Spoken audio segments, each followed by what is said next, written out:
Oke teman-teman, hari ini saya akan menerangkan pengantar bisnis yang diberikan oleh Ibu Lilis.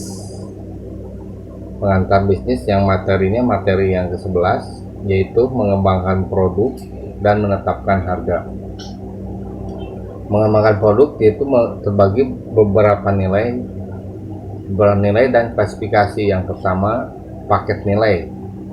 Produk yang berhasil adalah merupakan paket yang nilai yang memberikan ciri khas yang benar serta manfaat yang tepat. Jadi mempunyai manfaat yang tepat produknya itu. Mempunyai nilai khusus.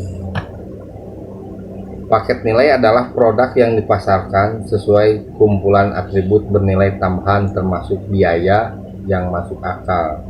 Jadi kita kalau buat produk eh, terus launching produknya, harganya itu sesuai dan masuk akal, tidak harganya terlalu murah banget dan terlalu mahal banget.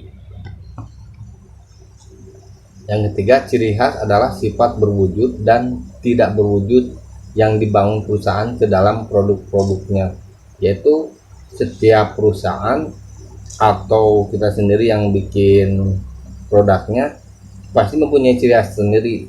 Misalkan ciri khasnya motif warna, atau label, dan lain-lain. Klasifikasi barang dan jasa yang perlu kita ingatkan yaitu klasifikasi barang dan jasa. Jadi klasifikasi produk itu menurut calon pemberi, yang pertama yang harus diketahui oleh produsen adalah pembeli barang-barang konsumsi dibagi lagi menjadi 3 kategori yang mencerminkan perilaku pembeli, yaitu barang dan jasa sehari-hari, barang dan jasa belanja, dan barang jasa khusus. Produk-produk produksi dibagi menjadi 2 kategori, yaitu barang biaya beban, barang biaya modal.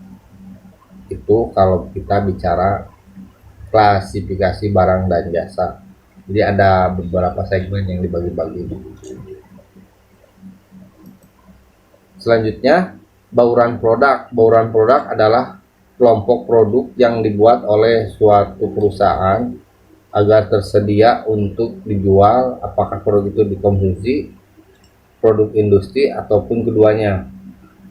Lini produk adalah kelompok produk yang serupa yang dimaksudkan untuk pembeli yang serupa tetapi tidak identik yang akan membeli dengan cara yang sama. Yang ketiga, bila perusahaan berekspansi melebihi produk yang ada hasilnya adalah multi diversified atau product lines.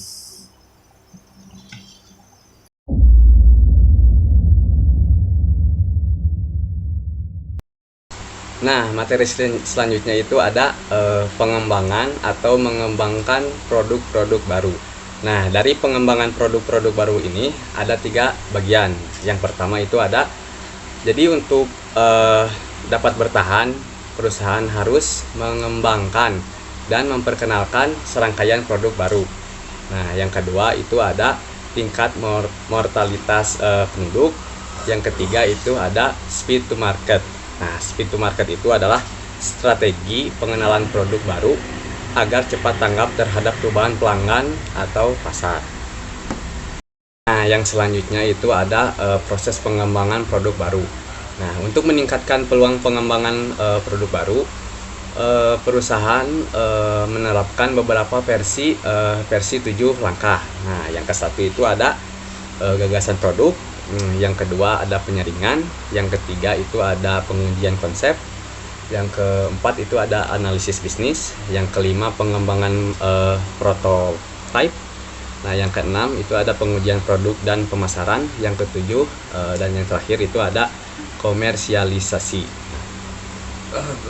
Dalam pengembangan jasa ada 2 perbedaan penting. Nah, yang pertama itu ada gagasan jasa, yang kedua itu ada rancangan proses jasa.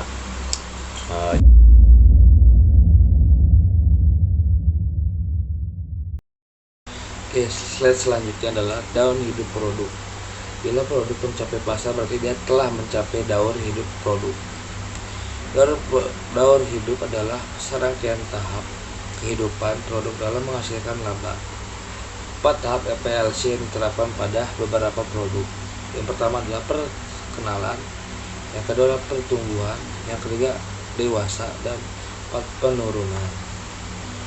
Daur hidup produk, setiap aspek dari bauran pemasaran produk, harga, tempat, promosi diuji kembali selama masing-masing tahap daur hidup. Dengan cara ini banyak perusahaan dapat memperpanjang hidup produk.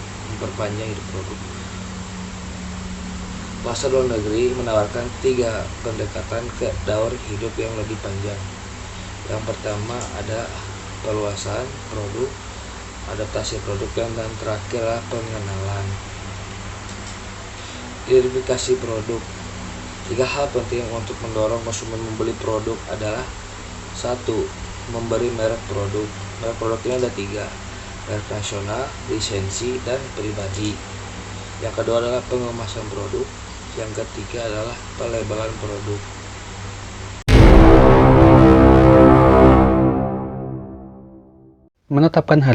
Penetapan harga atau pricing adalah sebuah proses menentukan berapa yang ingin diterima oleh sebuah perusahaan dalam penjualan produksinya.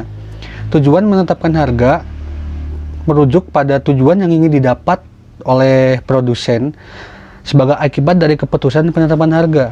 Dan tujuan tersebut dibagi menjadi 2 kategori. Yang pertama, penetapan harga untuk memaksimalkan laba. Dan yang kedua, tujuan pangsa pasar. Lalu, alat-alat penetapan harga. Para manajer harus bisa mengukur potensi dampak sebelum menentukan keputusan harga akhir. Untuk tujuan ini mereka menggunakan 2 alat atau cara yang sering digabungkan. Yang pertama, menetapkan harga berorientasi biaya, yaitu mempertimbangkan kebutuhan untuk menutup biaya-biaya produksi.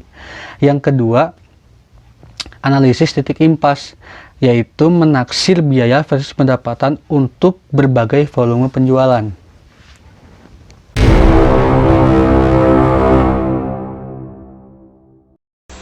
Oke, selanjutnya saya akan membacakan strategi dan taktik penetapan harga.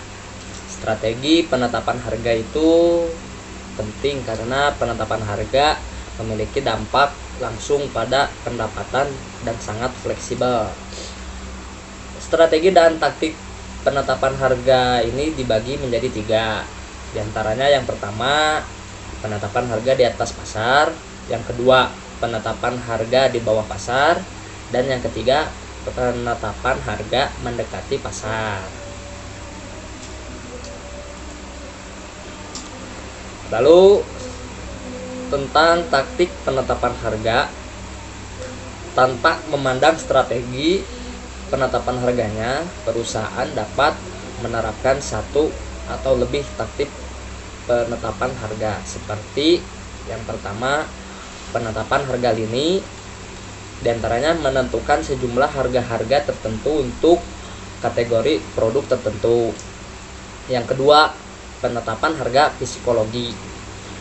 Taktik penetapan harga yang mengambil manfaat dari fakta bahwa konsumen tidak selalu bersikap rasional dalam menanggapi harga yang tercantum.